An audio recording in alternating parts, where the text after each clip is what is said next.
এই দুনিয়ার পুরো জীবনটা এটা হচ্ছে লালসাময় একটা জীবন, লোভ, মরিচিকা, মায়াজাল। এই মায়াজালে আমরা আটকে আছি, ফলে মৃত্যুর কথা আমরা ভুলে গিয়েছি। পাগলের মতো ছুটছি, আরো টাকা লাগবে, আরো খ্যাতি লাগবে, আরো যশ লাগবে, আরো দাপট লাগবে। আমার এত টাকা দিয়ে কি হবে, এত সম্পদ দিয়ে কি হবে, এত ব্যস্ততা দিয়ে কি হবে তোমার? স্টপ, থামুন, অনেক হয়েছে। আন্না, থামুন, take a rest, take a breath and think about death. Think that you have to go back to your Lord. একটু বসেন না, একটু ভাবেন যে আমাকে চলে যেতে হবে, চলে যেতে হবে। এই কোলাহল, এই ব্যস্ততা, এগুলো থাকবে, থাকবো না আমি। সাইয়েদনা ওমর ফারুক বলেছেন, মুতু ক্বাবলা আন তামুতু, মরার আগে একবার মরো। হাসিবু ক্বাবলা আন তুহাসাবু আলাইকুম, তোমার হিসাব নেওয়ার আগে তুমি একবার নিজের হিসাবটা করো না। কাগজ বের করে একটু লিখো না কি কি ভালো কাজ করছিলা, যেগুলো দিয়ে নাজাতের ওসিলা হতে পারে। 1 2 3, আর কি কি আকাম কুকাম করছো দেখো না, লিখে দেখো তোমার অবস্থাটা কি। মরার আগে একবার মরো। মরার আগে খাটের মধ্যে শুয়ে শটান করে চোখ বন্ধ করে একবার মরার ভান করে দেখেন কেমন লাগে। চোখটা বন্ধ করেন আর ভাবেন আপনি নাই, কি কি হতে পারে ভাবেন। আপনার ছেলেমেয়েরা কান্না জুড়ে দিবে, আপনার প্রাণের স্ত্রী বিলাপ শুরু করে দিবে, বন্ধু বান্ধবের চিৎকার আর মাতম, স্থানীয় এলাকার মসজিদে ঘোষণা, অমুক এলাকার নিবাসী অমুক ভাই অমুকের ছেলে অমুক দুনিয়ায় নাই। সব আত্মীয়রা চলে আসবে, ফেসবুকে স্ট্যাটাস দেয়া হবে, সবাই সবাইকে জানাবে বিকাল 4টায় অমুক হাই স্কুল ময়দানে আপনার জানাজা। ছুটে আসবে, সবাই ছুটে আসবে আপনাকে শেষ বিদায় দিতে, গুড বাই জানানোর জন্য, আল ওয়াদা, বিদায় জানাতে আসবে সবাই।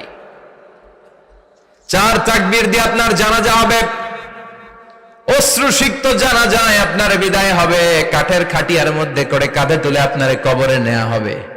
আগে থেকে খুঁড়ে রাখা কবরটার মধ্যে আপনার বিছিয়ে দেয়া হবে। বাঁশের কচি দিয়ে তার উপরে মাটির চাপা দিয়ে সব চলে যাবে।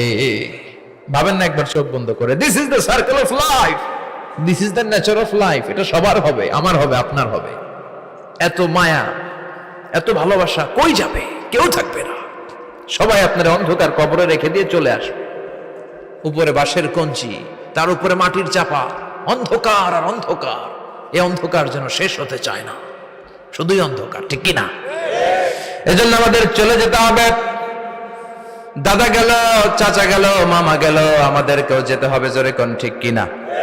একদিন মাটির ভেতরে হবে ঘরে মন আমার, কেন বন্ধ দালান ঘর, প্রাণ পাখি উড়ে যাবে পিঞ্জর ছেড়ে।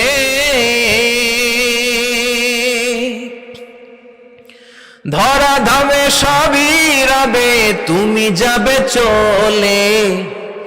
বন্ধু বান্ধব যত, মাতা পিতা যারা সুত, সবই হবে তোমার পরে। মন আমার কেন বান্ধ দালান ঘর, একদিন মাটির ভেতরে হবে ঘরে মন আমার, কেন বান্ধ দালান ঘর, ঠিক কিনা? সব করে থাকবে, চলে যেতে হবে আমাদেরকে। এজন্য আখিরাতের কথা যেন আমাদের স্মরণ হয়। বিশ্বনবী বলতেন, নাহাইতুকুম আন জিয়ারাতিল কুবুর, আমি তোমাদেরকে কবর জিয়ারত করতে আগে নিষেধ করতাম, কিন্তু এখন নিষেধাজ্ঞা প্রত্যাহার করে নিলাম। এখন সব সময় তোমরা কবরের সামনে যাবা আর জিয়ারত করবা। কবরস্থানে জানতো বড়ুয়া কৃষ্ণপুরের এই গ্রামের কবরস্থান আছে কোন দিকে? পূর্ব দিকে আছে, গোখরার জলের ওদিকে। যান আপনারা, একটু যাবেন, একটু গেলে আখিরাতের কথাটা স্মরণ হবে। ওখানে ছোট শিশুরা শুয়ে আছে, কিশোর যুবকরা আছে, আপনার মতো তাগড়া যুবক, মুরব্বীরা আছে। এরা এই এলাকায় থাকতো, এরা আকাশ থেকে নেমে আসে না, এই এলাকার সন্তান আজ নাই। একটা সার্টেন পিরিয়ড শেষে আপনিও থাকবেন না। This is the nature of life, this is the circle of life. ছোট্ট শিশু হয়ে এসেছিলেন, শৈশব, কৈশোর, যৌবন, প্রৌঢ়ত্ব। আগে ছিলেন সিঙ্গেল, বিয়ে করে হয়ে গেলেন ডবল। এরপরে আল্লাহ আপনাকে একটা মেয়ে দিল, এরপরে মেয়েকে বিয়ে দিয়ে শ্বশুর হলেন, এরপরে ওই মেয়ের ঘরে সন্তান হতে নানা হলেন। আর কতদিন? অনেক দিন হলো তো, অনেক লম্বা সময় পেয়েছেন আপনি। Think about that.